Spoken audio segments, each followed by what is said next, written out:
नमस्कार सर्वांना. आजच्या भागामध्ये आपण पाहणार आहोत प्राथमिक मानसिक आजार व त्याची काळजी आपण कशा पद्धतीने घ्यायला पाहिजे आहे.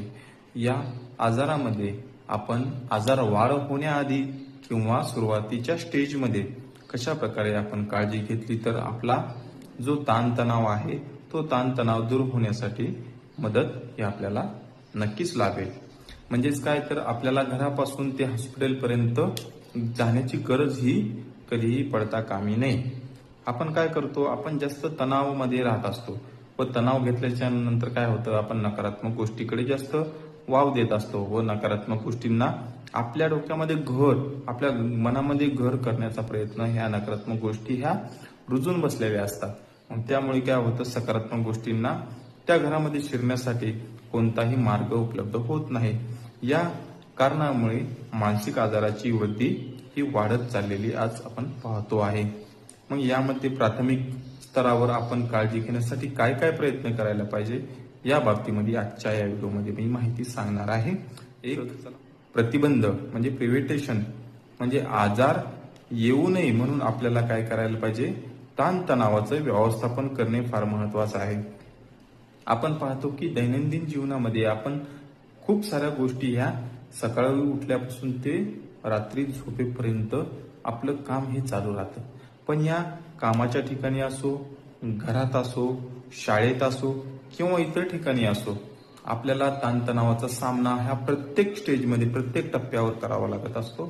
हे आपल्याला रोजच्या ज्या गोष्टी आहेत त्या रोजच्या गोष्टी सांभाळून जे केलेलं काम आहे त्या केलेल्या कामातून जो तणाव निर्माण होतो किंवा वरिष्ठ अधिकाऱ्यांचा किंवा घरातील मोठ्या व्यक्तींचा, ज्या वेळेस आपल्याला नकारात्मक गोष्टी आपल्या मनावर लादल्या जातात त्यावेळेस आपण काय ताणामध्ये डिप्रेशनमध्ये जाण्याचा प्रयत्न हा नकारात्मक गोष्टी विचारातून आपल्या प्रकट करतो.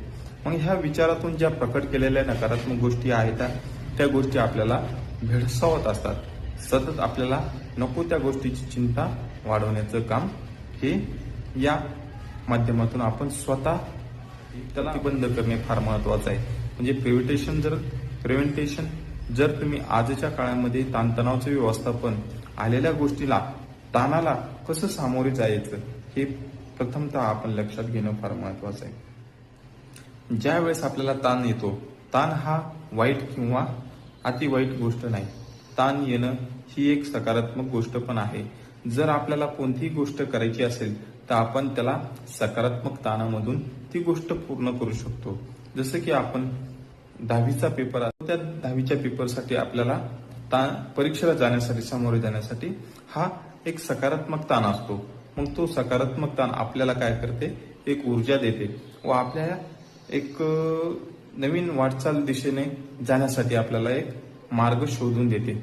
जर त्यावेळेस आपल्याला निगेटिव्ह ताण आलाय तर आपण काय करतो, आपण परीक्षेमध्ये जे प्रश्न उत्तर आहे ते प्रश्न न आठवण्याचा त्या पाठीमागचा हेतू आपण नकारात्मक ताणामधून पाहू शकतो.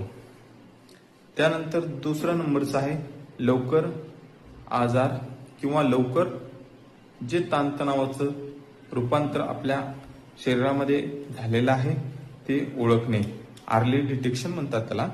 आपल्याला दैनंदिन जीवनामध्ये आपल्या मूड जो आपला असतो त्यामध्ये आपण कशा पद्धतीने बदल झालेला आहे किंवा नाही हे पाहणं, आपण हे कशा पद्धतीने पाहू शकतो.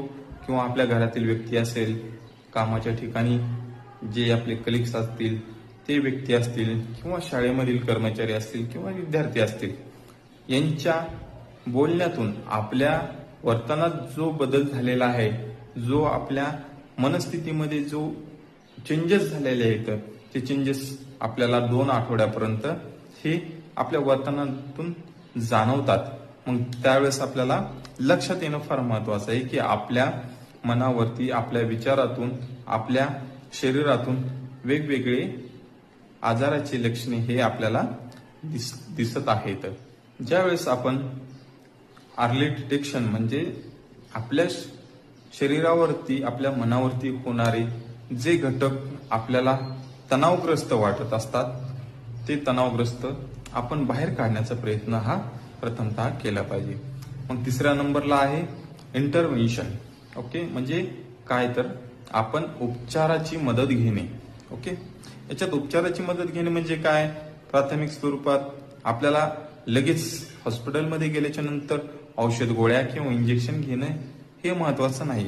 सुरुवातीच्या काळामध्ये आपल्याला येणारा ताणतणाव आहे तो प्राथमिक स्वरूपात आपण आपल्या घरापासून, आपल्या मित्रांपासून, आपल्या सभोवतालच्या जो फर्स्ट स्टेजला जो जाळा असतं त्या जाळ्यापासून आपल्याला आपल्या मनातील इच्छा, जे नकारात्मक गोष्टी आहेत त्या सांगायला पाहिजे. यातून काय होईल की आपल्या मनातील ज्या भावना येतात त्या दुसऱ्यांजवळ व्यक्त केल्या तर त्या भावना आपल्या मोकळ्या व्हायला मदत होतील आणि त्याच्यातून आपला जो तणाव आहे तो कमी व्हायला सुरुवात होईल. मग सुरुवातीला आपण मदत घेणे कोणाची गरजेचं आहे, किंवा हॉस्पिटलमध्ये जाणे, किंवा आपले महाराष्ट्र शासनाची एक टोल फ्री क्रमांक आहे टेलिमानस म्हणून. हे टेलिमानस काय आहे तर आपल्या मानसिकतेवर जो ताणतणावाचा, नैराश्याचा, डिप्रेशनचा, अशा विविध प्रकारचा जो तणाव निर्माण होतो त्याच्यासाठी ही एक हेल्पलाईन सुरुवात केलेली आहे. यामध्ये 14416 हा टेलिमानस क्रमांक संपूर्ण महाराष्ट्रामध्ये किंवा भारतामध्ये हा विस्ताराचे जाळे पसरलेले आहे.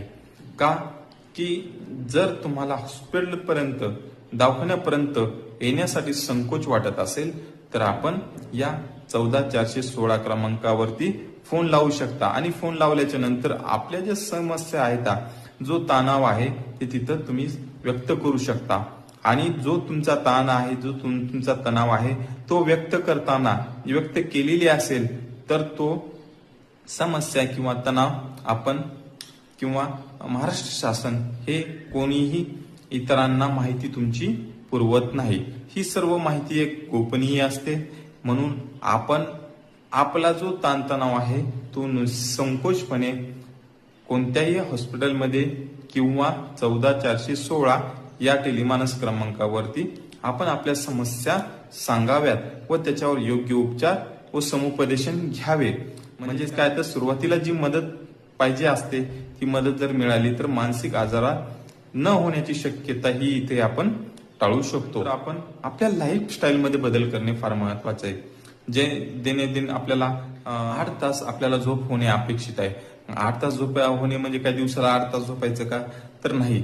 आपल्याला योग्य वेळी म्हणजेच रात्रीच्या वेळी 8 तास ही झोप होणे महत्वाचे आहे. मग आता रात्रीच्या वेळी जर तुम्ही 12 वाजता झोपत असाल आणि सकाळी 8 वाजता उठत असाल तर हे योग्य नाही.